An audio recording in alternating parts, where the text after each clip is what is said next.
Hello बच्चों, welcome to the new lecture of chemical bonding. तो आज के लेक्चर में हम वेस्पर थ्योरी करेंगे। इससे पहले हमने लुईस डॉट स्ट्रक्चर बनाना सीखा था। लुईस स्ट्रक्चर से आपको क्या होता है, किसी मॉलिक्यूल का जो है स्ट्रक्चर पता चलता है। लेकिन लुईस स्ट्रक्चर कभी भी आपको ज्योमेट्री नहीं देता। ज्योमेट्री का मतलब है कि आपको ये नहीं बताता कि जो एटम्स हैं वो स्पेस में कैसे अरेंज है, ठीक है। जबकि वेस्पर थ्योरी जो आप करने वाले हो आज की क्लास में, वो आपको किसी भी मॉलिक्यूल की स्पेसिफिक ज्योमेट्री देगी, यानी आपको ये बताएगी कि सेंट्रल जो एटम है उसके अराउंड जो डिफरेंट एटम बॉन्ड बनाते हैं वो स्पेस में किस तरीके से अरेंज है, ठीक है। ये बताती है आपको वेस्पर थ्योरी। जबकि लुईस स्ट्रक्चर में ऐसा कुछ नहीं था। लुईस स्ट्रक्चर जस्ट एक फ्लैट मॉडल था और आपको सिर्फ लिंकेज बताता था कि डिफरेंट जो एटम्स है वो कैसे लिंक हो रहे हैं किसी केमिकल कंपाउंड में, राइट। तो चलिए स्टार्ट करते हैं। केमिकल बॉन्डिंग में हम क्या पढ़ने वाले हैं आज? वेस्पर थ्योरी,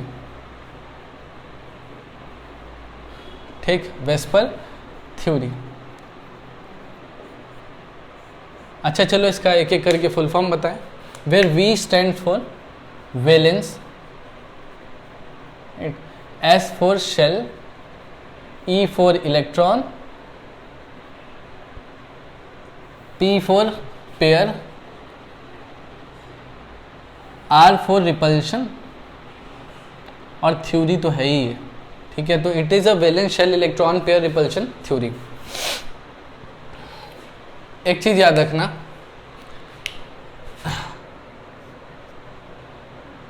जब भी आप बॉन्ड बनाते हो तो उसमें एक सेंट्रल एटम होता है जो कि सेंटर में आता है और उसके अराउंड डिफरेंट एटम अरेंज होते हैं, ठीक है, क्लस्टर की फॉर्म में, राइट। तो सेंट्रल एटम होगा। याद रखना कि अगर सेंट्रल एटम में सारे इलेक्ट्रॉन बॉन्ड बना रहे हैं, मतलब जितने भी वैलेंस इलेक्ट्रॉन हैं वो बॉन्ड बनाने में बिजी हैं, तब के केस में नो लोन पेयर, उसके ऊपर कोई लोन पेयर नहीं होगा।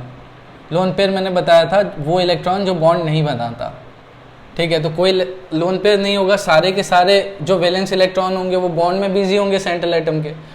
तो इसीलिए ऐसा जो ज्योमेट्री बनेगी दैट इज सिमेट्रिक, और तब के केस में अपन बोलते हैं कि ज्योमेट्री एंड शेप बराबर होता है। अभी आप सिर्फ इतना समझ लो कि जब सेंट्रल एटम का वैलेंस इलेक्ट्रॉन, सारे वैलेंस इलेक्ट्रॉन जो है वो बॉन्ड बनाने में बिजी होंगे, तब उसके पास कोई लोन पेयर नहीं होगा, कोई बेला इलेक्ट्रॉन नहीं होगा, और इस वजह से उसका स्ट्रक्चर या ज्योमेट्री जो होगी वो सिमेट्रिक होगी और ज्योमेट्री और शेप बराबर होगा। पर अगर सेंट्रल एटम के पास अगर लोन पेयर है, लोन पेयर का मतलब है कि कुछ इलेक्ट्रॉन तो बॉन्ड बनाने में बिजी हैं उसके, लेकिन कुछ वैलेंस इलेक्ट्रॉन बॉन्ड नहीं बना रहे, यानी वो फ्री हैं। जब वो फ्री हैं तो इसका मतलब उसके अंदर लोन पेयर है, और तब के केस में जो ज्योमेट्री बनती है या जो शेप बनता है दैट इज नॉन सिमेट्रिक, और तब के केस में आप बोलते हैं कि ज्योमेट्री जो है शेप के बराबर नहीं होती है, is not equal to shape, ठीक। अब क्या होता है ज्योमेट्री, कैसा होता है, कैसे पता करोगे, ये सारी चीजें अभी एक टेबल के थ्रू बताएंगे।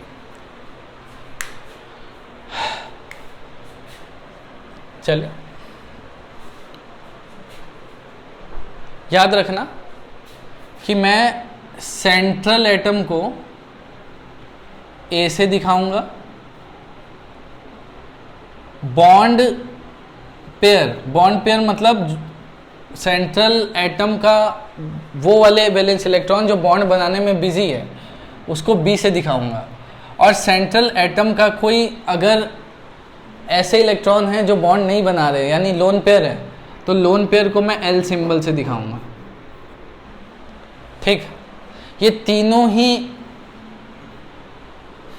वर्ड इंपॉर्टेंट है क्योंकि जब टेबल बनाऊंगा मैं तो मैं इसी हिसाब से बताऊंगा आपको कि किसी मॉलिक्यूल में कितने बॉन्ड पेयर और कितने लोन पेयर है, राइट।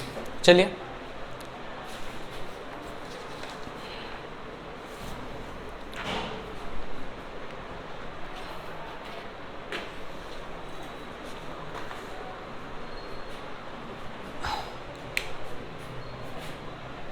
मुझे टेबल बनाना पड़ेगा यार, तो मैं राइट हैंड साइड से शुरू कर रहा हूँ।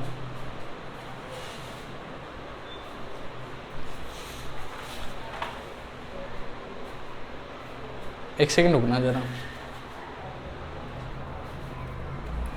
हाँ, मैं आपको क्या बता रहा था कि अगर सेंट्रल एटम के कुछ इलेक्ट्रॉन बॉन्ड नहीं बना रहे और उसके पास लोन पेयर है तो नॉन सिमेट्रिक स्ट्रक्चर होता है और ज्योमेट्री और शेप बराबर नहीं होते। ठीक, तो होता क्या है कि लोन पेयर जो होते हैं उसके पास that repel and arrange them in such a way, कुछ इस तरीके से लोन पेयर अरेंज हो जाते हैं that it will have minimum repulsion, so that उसके पास रिपल्शन जो हो वो मिनिमम हो, so that it have minimum repulsion and maximum stability.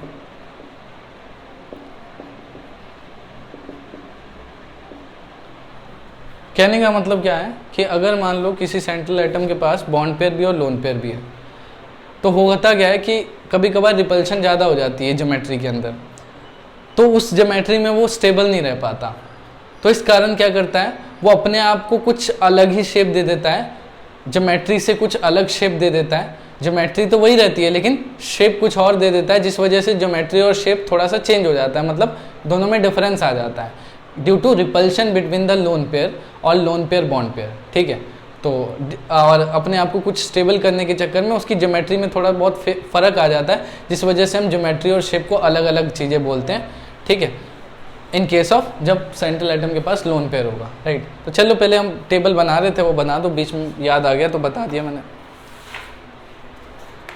हाँ,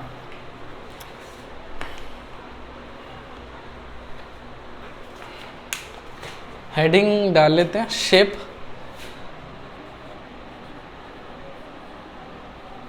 और ज्योमेट्री ऑफ मॉलिक्यूल, शेप और geometry of molecule.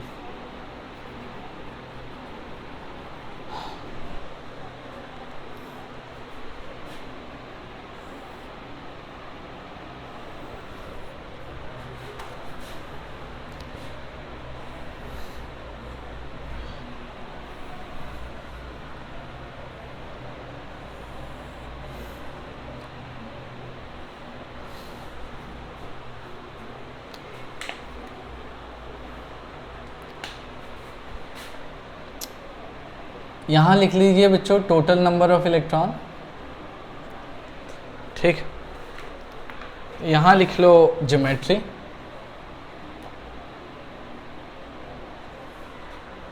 Bond pair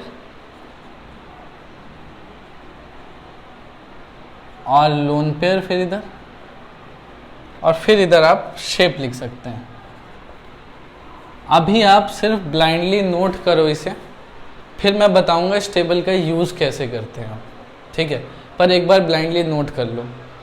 total number of electron अगर 2 हैं तो ज्योमेट्री बच्चों लीनियर होती है ऐसे। ये जो गोल सा दिखा रहा हूं मैं सर्कल, ये आपका सेंट्रल एटम होता है। ठीक है, this is what central atom representation, ये जो गोल सा दिखा रहा हूं। अच्छा, बॉन्ड पेयर, अगर बॉन्ड पेयर 2 हैं और लोन पेयर 0 है, मतलब कोई लोन पेयर नहीं है, तब के केस में शेप भी लीनियर होगा, क्योंकि जब लोन पेयर नहीं होता है तो मैंने बताया शेप और ज्योमेट्री बराबर होती है। सिंपल सी बात है। चलिए, और इसको आप लिखेंगे कैसे, AB2, 2 बॉन्ड पेयर है। मैंने बोला ना B को बॉन्ड पेयर से रिप्रेजेंट करेंगे। ठीक है, सॉरी, बॉन्ड पेयर को B से रिप्रेजेंट करेंगे, तो AB2 है इसका। A वेयर सेंट्रल एटम और B इज 2 बॉन्ड पेयर है इसलिए। चलिए आगे, अगर टोटल नंबर ऑफ इलेक्ट्रॉन 3 है, 3 है तो आपका जो है ज्योमेट्री होगी ट्रायंगुलर प्लेनर ऐसे, और ये सर्कल का मतलब क्या है, सेंट्रल एटम। अब देखो इसमें भी है कि अगर 3 बॉन्ड पेयर है और लोन पेयर एक भी नहीं है, तब के केस में ज्योमेट्री और शेप तो बराबर होता है, तो आपकी जो शेप है that is also what, triangular planar. इस शेप का नाम क्या है, ट्रायंगुलर प्लेनर। प्लीज़ बच्चों याद रखना, ये एग्जाम में आता है इसलिए बोल रहा हूँ, ट्रायंगुलर प्लेनर। और अभी नहीं, +2 में भी काम आता है, आगे की क्लासेस में भी काम आता है, ठीक है। +2 में भी ज्योमेट्री आती है आपकी कोऑर्डिनेशन कंपाउंड के अंदर।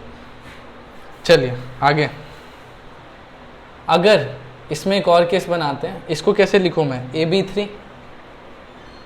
लेकिन बच्चों अगर 2 लोन पेयर हो गए, सॉरी 2 बॉन्ड पेयर हो गए, एक लोन पेयर हो गया, तब के केस में ज्योमेट्री और शेप बराबर नहीं होंगे। ये 2 बॉन्ड पेयर हैं, बी से दिखा दिया मैंने, और ये एक लोन पेयर है, ठीक है। यहां पे क्या थे, तीनों बॉन्ड पेयर थे बच्चों, तीनों बॉन्ड पेयर, ठीक। यहां भी क्या थे, दोनों बॉन्ड पेयर थे ऐसे। अब यहाँ 2 बॉन्ड पेयर एक लोन पेयर है, तब के केस में AB2L लिखोगे, जहाँ A सेंट्रल एटम है, B 2 बॉन्ड पेयर एक लोन पेयर है। और याद रखना इसका नाम तो ट्रायंगुलर प्लेनर है, और अगर कोई लोन पेयर नहीं है तो इसका नाम भी क्या होगा, ट्रायंगुलर प्लेनर होगा, ज्योमेट्री शेप के बराबर होती है। लेकिन अगर 2 बॉन्ड पेयर और एक लोन पेयर हो गया तो इसका जो शेप है दैट इज बेंट V। तो ज्योमेट्री तो अभी भी ट्रायंगुलर प्लेनर है लोन पेयर होने के बावजूद, पर शेप बदल जाता है, बेंट हो जाता है। बेंट शेप बोलो या V शेप बोलो, ठीक है, एक ही बात है।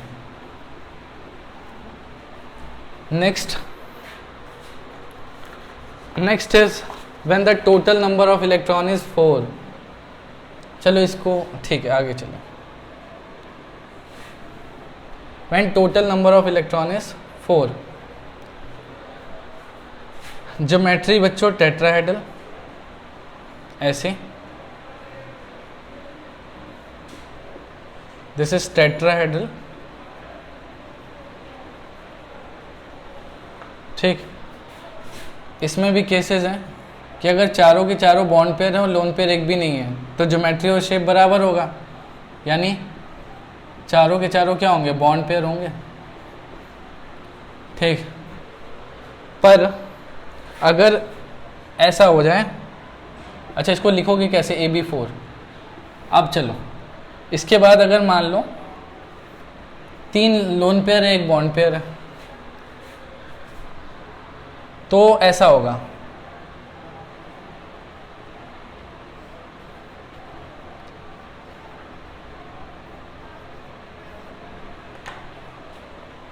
देखो जब कोई लोन पेयर नहीं था तब टेट्राहेड्रल ज्योमेट्री थी और शेप भी क्या है, टेट्राहेड्रल है, लिख लेना चाहे तो टेट्राहेड्रल।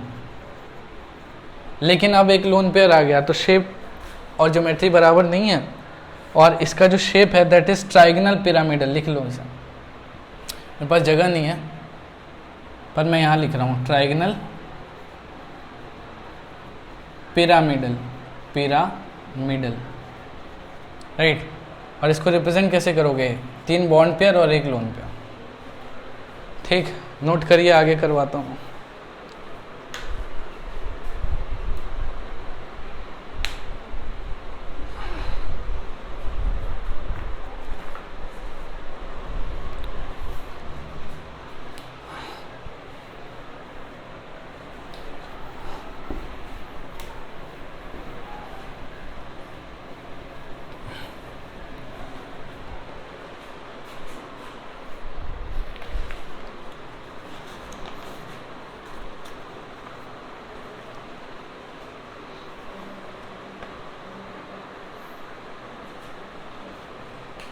चलिए पहले तो लाइन मारे, इतनी इसमें है, 1 2 फिर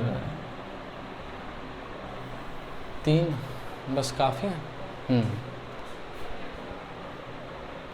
वैसे जहाँ शेप बनानी होती है वहाँ ज़्यादा जगह चाहिए होती है, बाकी में तो कम से कम चल जाएगा। यहाँ थोड़ा कम रहने दो, यहाँ थोड़ा ज़्यादा कर दो, यहाँ भी थोड़ा ज़्यादा कर दीजिए। अब ठीक है। हाँ, हम क्या कर रहे थे, जब टोटल नंबर ऑफ इलेक्ट्रॉन 4 है तो अगर उसमें 4 बॉन्ड पेयर और एक भी लोन पेयर नहीं है तब तो ज्योमेट्री और शेप बराबर है, दोनों टेट्राहेड्रल है। अगर एक लोन पेयर हो गया और 3 बॉन्ड पेयर तो ज्योमेट्री तो टेट्राहेड्रल है लेकिन शेप क्या हो गया, ट्रायंगल पिरामिडल। अच्छा, एक और केस लेते हैं कि अगर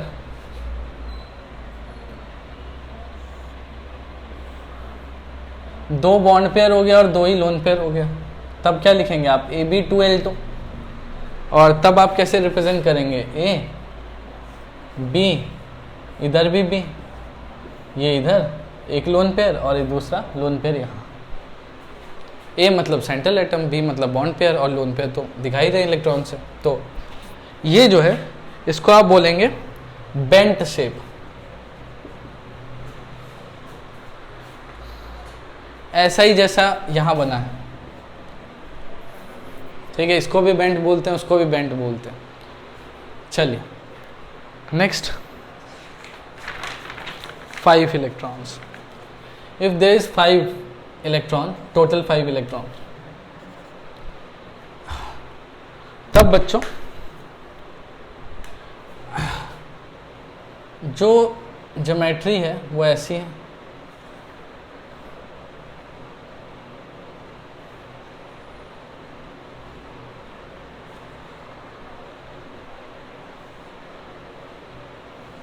ये ज्योमेट्री, ठीक,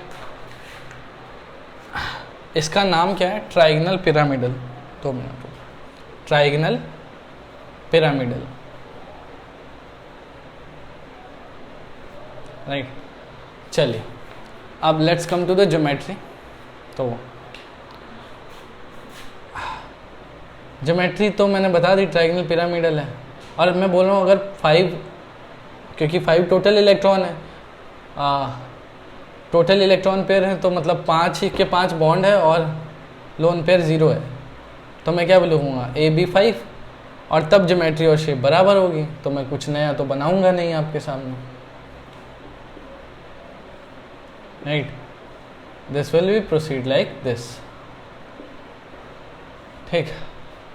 अच्छा चलिए इसमें भी केस बनाएंगे। अगर 4 लोन पेयर हो, सॉरी 4 बॉन्ड पेयर हो और एक लोन पेयर हो, 4 बॉन्ड पेयर और एक लोन पेयर, तब के केस में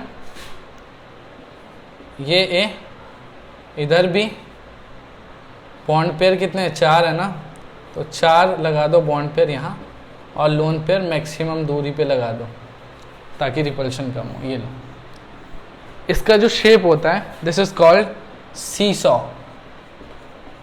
ज्योमेट्री तो अभी भी ट्रायंगल पिरामिडल है but the shape is seesaw, right. Next, जगह तो नहीं है, नोट कर लो यार, आपका राइट हैंड साइड वाला मैं रब करूंगा, करिए फटाफट।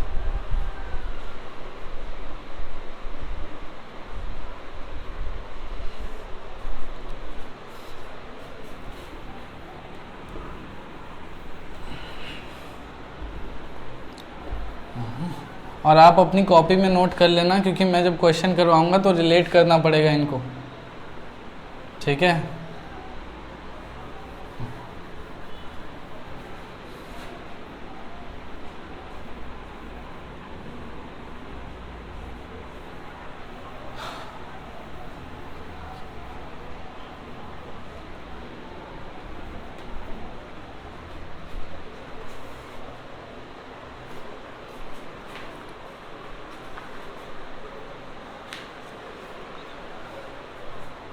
ठीक है बच्चों, अगर हम अभी तक 5 वाला ही पढ़ रहे हैं कि टोटल नंबर ऑफ इलेक्ट्रॉन 5 हो, तो अगर उसमें से 3 बॉन्ड पेयर हो और 2 लोन पेयर हो तब क्या होगा, तब जो शेप होगी that is your T shape. T shape कैसी दिखती है, तो ऐसी दिखती है टी जैसी। बीच में रखो सेंट्रल एटम, यहाँ भी टी बना दो ऐसे करके, ये टी शेप होता है, ठीक। बाकी दो क्या है, लोन पेयर है, ऐसे करके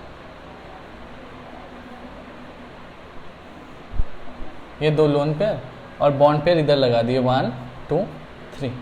थोड़ा देख लेना, क्लियरिटी नहीं है, समझ जाएंगे आप ज्योमेट्री देख के क्या बनाया मैंने, ठीक। This is T shape, T shape. अच्छा, अगर दो बॉन्ड पेयर हो जाए और 3 लोन पेयर, तब क्या करेंगे? 2 बॉन्ड पेयर और 3 लोन पेयर, तब जो है आप इसको कैसे रिप्रेजेंट करोगे? AB2L3। तब के केस में लीनियर होगा, लीनियर ऐसा बनेगा, बाकी लोन पेयर को आप यहां रख दो,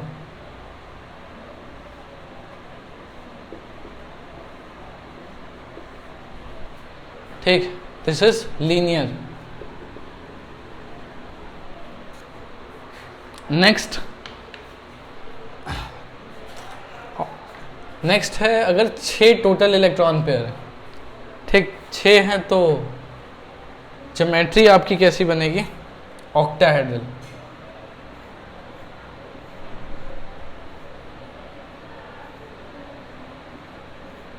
ठीक। यहाँ एक बॉन्ड होगा, यहाँ एक बॉन्ड, मतलब बॉन्ड होगा, लोन पेयर होगा, वो तो डिपेंड करता है ना कितने बॉन्ड पेयर है कितने लोन पेयर, पर ज्योमेट्री जो है वो क्या है?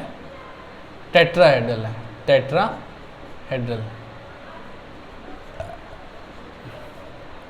अब इसमें भी अगर 6 के 6 बॉन्ड पेयर और लोन पेयर 0 है तो AB6 लिखोगे आप इसे, सही है। अब इसमें क्या करोगे? A B, इधर भी B, यहाँ B, इधर भी B, इधर भी, तो ये शेप और ज्योमेट्री बराबर होगी क्योंकि लोन पेयर तो है ही नहीं, ठीक। आगे चलिए,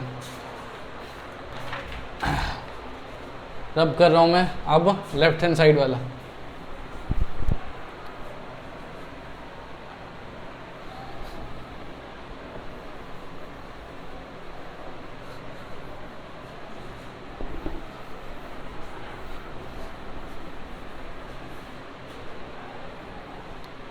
सही है।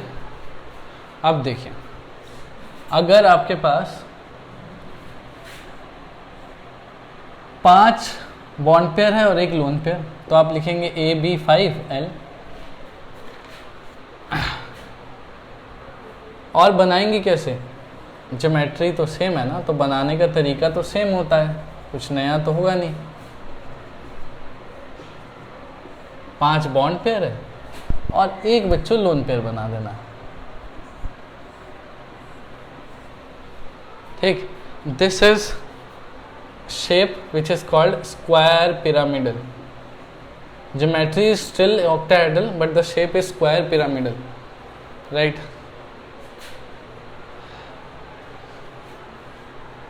Okay, last, अगर 4 लोन पेयर है, सॉरी 4 बॉन्ड पेयर है और एक 2 लोन पेयर है, तो AB4L2, और जो ज्योमेट्री होगी, सॉरी जो शेप होगा, ज्योमेट्री तो अभी भी क्या होगी? ऑक्टाहेड्रल ही होगी क्योंकि टोटल नंबर ऑफ इलेक्ट्रॉन तो 6 ही हैं, और ज्योमेट्री सेम होगी तो स्ट्रक्चर भी सेम बनता है, बस शेप में फ़र्क आ जाता है, शेप का नाम जो है वो कुछ बदल जाता है, क्योंकि 2 लोन पेयर है तो इसका नाम जो है वो स्क्वायर प्लेनर है। ये चारों बॉन्ड एक प्लेन में होती है, जैसे पेपर में होता है ना एक प्लेन, मतलब प्लेन ऑफ पेपर, ठीक है। तो एक पेपर पे इसको ड्रॉ कर सकते हैं आप, लेकिन ये जो 2 बॉन्ड होते हैं वो ऊपर नीचे, मतलब एक आपकी साइड को एक बाहर अंदर को होगा, ठीक है। तो जो ऑक्टाहेड्रल होता है उसकी ज्योमेट्री यूँ होती है कि ऐसे करके ये 4 बॉन्ड एक प्लेन में है, ठीक है, और एक ऊपर और एक नीचे ऐसे करके, ठीक। तो जिसमें लोन पेयर है, मतलब सॉरी बॉन्ड पेयर है ही नहीं ऊपर नीचे, तो अपन उसको प्लेनर बोल देते हैं, स्क्वायर प्लेनर। अदरवाइज इसमें देखो एक बॉन्ड है ऊपर को, ठीक, तो इसीलिए इसको प्लेनर नहीं बोला है, बाकी को इसको भी प्लेनर नहीं बोला है, इसका नाम मैंने क्या लिख दिया, टेट्राहेड्रल, सॉरी बच्चों, ऑक्टाहेड्रल होता है, माई मिस्टेक। और आप लोग ध्यान रखना क्या है, ऑक्टाहेड्रल, और ये भी क्या है, ऑक्टाहेड्रल। अब बारी क्वेश्चन सॉल्व करने की, पर एक बार आप देख लो फटाफट और स्क्रीनशॉट लो, हम क्वेश्चन करेंगे।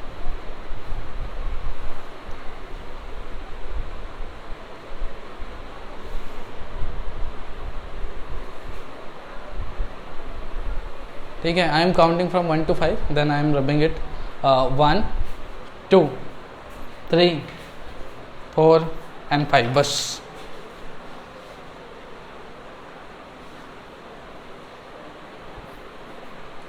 चलिए हो गया।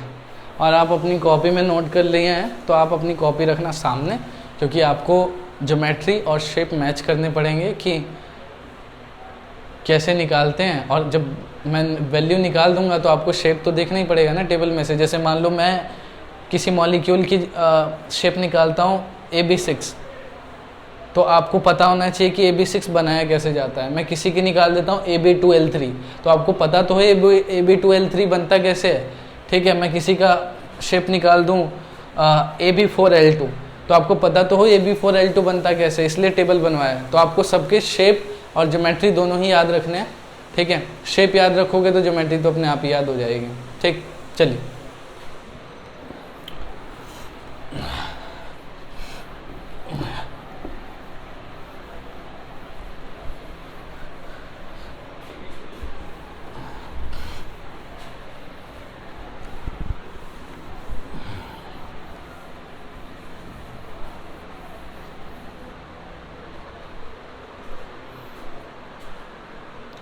देखो बच्चों,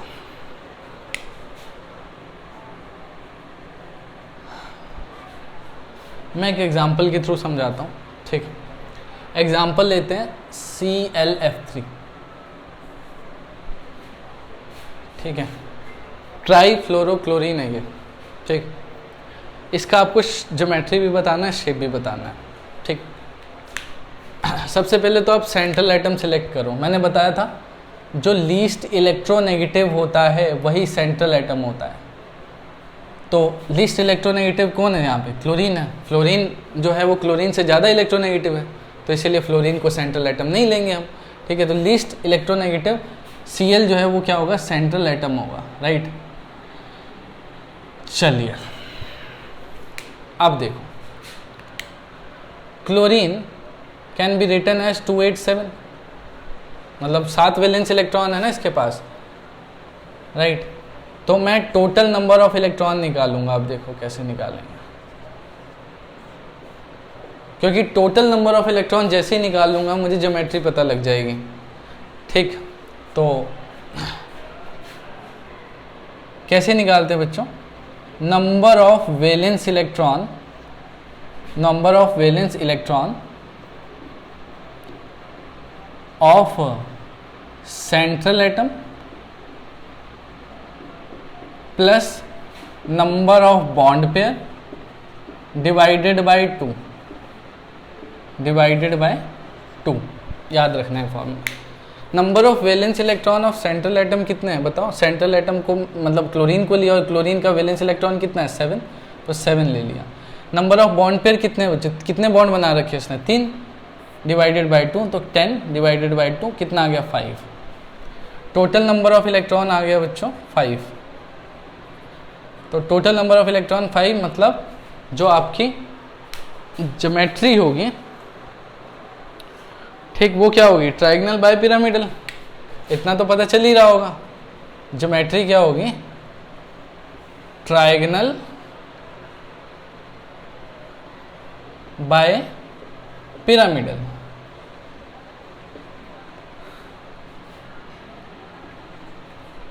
बाय पिरामिडल, राइट। चलिए अब मुझे निकालना है कि कितने आपके पास बॉन्ड पेयर है और कितने लोन पेयर है, ताकि मैं शेप बता पाऊँ। ठीक है, तो सबसे पहले मैं बताता हूँ bond pair, right. Bond pair कैसे बताएंगे, जितने भी एटम लिंक है सेंट्रल एटम से वही बॉन्ड पेयर होते हैं। तो कितने लिंक है, 3 फ्लोरीन लिंक है ना सेंट्रल एटम से, तो बॉन्ड पेयर तो 3 ही है। अब आ जाओ लोन पेयर। लोन पेयर कैसे निकालोगे, जितने भी टोटल नंबर ऑफ, मतलब जितने भी नंबर ऑफ वैलेंस इलेक्ट्रॉन है, चलो ये भी छोड़ो, जितने टोटल नंबर ऑफ इलेक्ट्रॉन है, total number of electron minus bond pair कर दो, राइट। तो टोटल नंबर ऑफ इलेक्ट्रॉन कितने हैं 5, और इसमें से बॉन्ड पेयर कितने हैं 3, तो 2 5 माइनस 3 2 माइनस 5 माइनस 3 2 आ गया। तो आपका जो लोन पेयर है वो कितना आया 2। तो आप इसको कैसे करोगे, AB3L2 ये लिखोगे, AB3L2। अब AB3L2 जो है वो कौन सा शेप था, अपनी कॉपी में देखो फटाफट।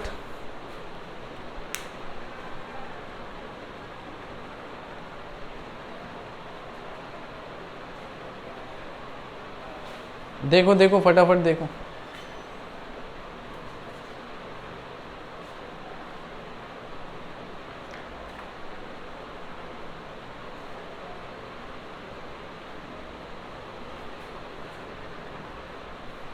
देखा, AB3L2 क्या था, टी शेप था ना। करो, बना दो, फिर क्या दिक्कत है। तो आपसे अब कोई शेप पूछे तो क्या है, शेप है बेंट नहीं, सॉरी क्या था, टी शेप था, टी शेप। तो बनाओ, कैसे बनाएंगे, सेंट्रल एटम को बीच में रखना है और टी बनाना है, यहाँ भी फ्लोरीन, यहाँ भी फ्लोरीन, और फ्लोरीन बन गया टी। और बाकी 2 जगह आप क्या रख दीजिए, लोन पे रख दीजिए। ये बन गया इसका शेप, ठीक, जो कि टी शेप। आई थिंक समझ में आया होगा। चलो एक और एग्जांपल बताते हैं आप।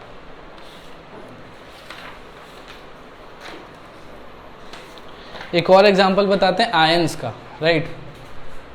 ये तो न्यूट्रल था, आपको बोल दे स्ट्रक्चर बनाना है H3O पॉजिटिव का, स्ट्रक्चर मतलब शेप बताना है वेस्पर थ्योरी से, राइट। तो कैसे बनाएंगे, ज्योमेट्री पता लगानी है। देखो सबसे पहले तो मैंने बताया टोटल नंबर ऑफ इलेक्ट्रॉन्स निकालोगे, कितने हैं, ऑक्सीजन के पास 6 होते हैं, ठीक।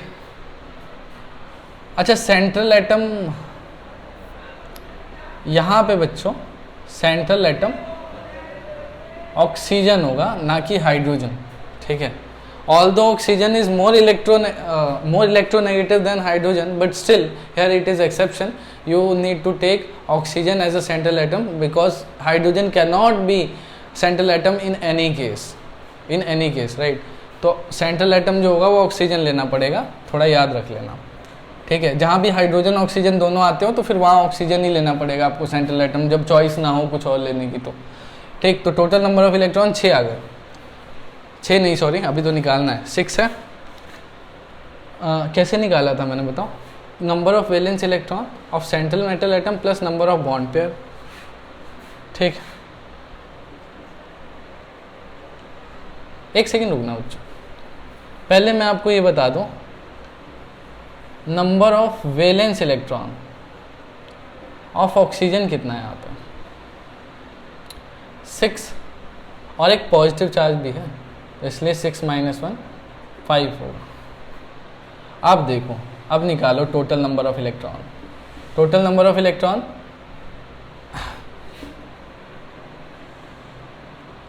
6 ऑक्सीजन का प्लस 3 9, ठीक।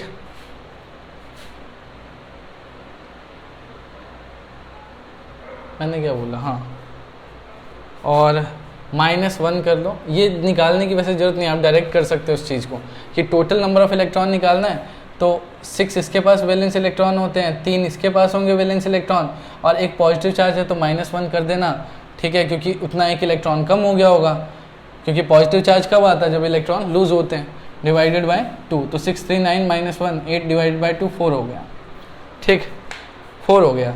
तो ज्योमेट्री क्या हुई बताओ, टोटल नंबर ऑफ इलेक्ट्रॉन 4 आया है, तो ज्योमेट्री इज टेट्राहेड्रल, राइट। अब निकालिए शेप। तो सबसे पहले शेप निकालने के लिए आप बॉन्ड पेयर बताओ। बॉन्ड पेयर तो साफ दिखता है 3 है, क्योंकि 3 हाइड्रोजन जुड़े हैं ऑक्सीजन से, सेंट्रल मेटल एटम से। अब आप लोन पेयर निकालो। लोन पेयर, लोन पेयर कैसे निकालते हैं? जितने भी टोटल नंबर ऑफ इलेक्ट्रॉन्स है,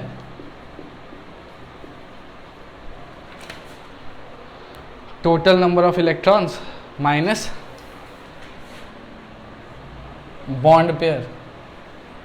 तो टोटल नंबर ऑफ इलेक्ट्रॉन 4 है, माइनस बॉन्ड पेयर 3, तो 1 लोन पेयर है। तो शेप क्या होगा बताओ? शेप होगा AB3 और L1। देख लेना थोड़ा, AB3L, ठीक। और जो शेप है वो ट्राइगोनल पिरामिडल है। AB3L अपनी कॉपी में चेक करो। AB3L क्या था? ट्राइगोनल पिरामिडल था, ठीक। अपनी कॉपी में चेक करो सभी। शेप AB3L का क्या था? ट्राइगोनल पिरामिडल था। तो ऐसे आप शेप बना देते हैं। अब चलो बना भी देते हैं आपके लिए। हाइड्रोजन ऑक्सीजन रखो यहाँ सेंट्रल में, ठीक। और ट्राइगोनल पिरामिडल कैसे? यहाँ बॉन्ड पेयर था, यहाँ बॉन्ड पेयर था, यहाँ बॉन्ड पेयर है, और यहाँ एक लोन पेयर बना दो ऐसे करके, राइट। तो ये हो गया आपका H3O पॉजिटिव, ठीक। बाकी आप एक पॉजिटिव बना सकते हो, ठीक। तो ऐसे बच्चों किसी भी आप मॉलिक्यूल का उठाओ, ठीक है, स्ट्रक्चर बनाना शुरू कर दो, आराम से बन जाएगा। कुछ बहुत रॉकेट साइंस नहीं है इसमें, ठीक है। आपको क्या करना है? सिर्फ टोटल नंबर ऑफ इलेक्ट्रॉन्स निकालने हैं, ठीक है। टोटल नंबर ऑफ इलेक्ट्रॉन्स निकालो तो आपको ज्योमेट्री पता चल जाएगी। बॉन्ड पेयर निकालना इजी है, क्योंकि बॉन्ड पेयर जितने भी सेंट्रल एटम से बॉन्ड बने होते हैं वही बॉन्ड पेयर होते हैं। और total number of electron pair में से आप बॉन्ड पेयर माइनस कर दो तो आपको लोन पेयर पता चल जाएगा। तो बॉन्ड पेयर लोन पेयर दोनों पता लगने के बाद आपको शेप भी पता लग जाएगी, और बना लेना शेप, ठीक है। हो सकता है ज्योमेट्री और शेप बराबर, और हो सकता है ज्योमेट्री शेप बराबर ना हो। डिपेंड करता है कि आपके सेंट्रल मेटल एटम के सारे इलेक्ट्रॉन बिजी हैं बॉन्ड बनाने में, या कुछ लोन पेयर है। अगर लोन पेयर है तो ज्योमेट्री और शेप बराबर नहीं होंगे, और अगर लोन पेयर नहीं है तो ज्योमेट्री शेप बराबर होते हैं, सिमेट्रिक स्ट्रक्चर बनता है। ऐसा मैंने बता दिया आपको। तो चलिए आज की क्लास में इतना ही। आपको वेस्पर थ्योरी समझ में आई होगी। इससे रिलेटेड जितने भी स्ट्रक्चर है, कोई भी मॉलिक्यूल उठा लो यार, ठीक है, और उसे बनाना शुरू करो, बहुत आसानी से बन जाएगा, ठीक है। और आपको उसकी ज्योमेट्री शेप पता चल जाएगी। ये लेक्चर बहुत इंपॉर्टेंट है। क्यों? क्योंकि +2 में भी काम आएगी, हर जगह ही काम आएगी। आपको डायरेक्ट पूछ लेंगे यार कि इसकी ज्योमेट्री क्या है मॉलिक्यूल की, इसका शेप क्या है, इसकी ज्योमेट्री कैसी है। तो आपको पता होना चाहिए उस टाइम पे। ये नहीं कि हमें आता नहीं है, हमने याद नहीं किया, हमें टेबल याद नहीं है, ऐसा कुछ एक्सक्यूज़ नहीं चलेगा। आप टेबल याद करो, और निकालने का मेथड तो बहुत आसान है, ठीक है। टेबल में हर शेप का स्ट्रक्चर दिमाग में रखो याद कि कैसे बनाते हैं, ठीक है। अब बस इतना ही बोलना चाहूँगा, ठीक है। अब के लेक्चर में इतना ही। Thank you so much, bye bye. बाकी करते हैं नेक्स्ट क्लास में।